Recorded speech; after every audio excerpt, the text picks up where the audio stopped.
পূর্বস্থলীতে ফের সক্রিয় বালি মাটি পাচার চক্র, উত্তাল দফরপোতা নাপাড়া এলাকা। পূর্ব বর্ধমানের পূর্বস্থলী থানার দফরপোতা ও নাপাড়া এলাকায় ফের জোর কদমে শুরু হয়েছে গঙ্গাপাড়ের জমি থেকে বালি মাটি তোলার বেআইনি কারবার।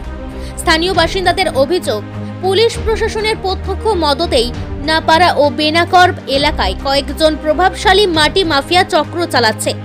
এলাকাবাসীর দাবি, প্রায় 100-র কাছাকাছি ট্রাক্টর প্রতিদিন বালি ও মাটি বোঝাই করে দফরপোতা বেলেরহাট স্টেশন থেকে বেনাকর রোড পর্যন্ত দাপিয়ে বেড়াচ্ছে। পরে সেই মাটি বিভিন্ন ইটভাটায় সরবরাহ করা হচ্ছে বলে অভিযোগ।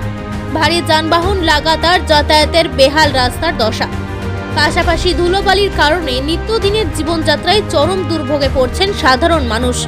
প্রায় 3 সপ্তাহ আগে পাচার চক্রের বিরুদ্ধে সংবাদ প্রকাশের পর সাময়িকভাবে বন্ধ ছিল কারবার। তবে বর্তমানে আবারও সেই বেআইনি তৎপরতা শুরু হওয়ায় ক্ষোভে ফুঁসছেন এলাকাবাসী।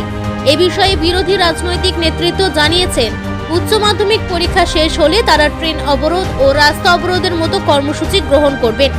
পরিস্থিতি নিয়ে প্রশাসনের তরফে এখনো কোনো আনুষ্ঠানিক প্রতিক্রিয়া মেলেনি।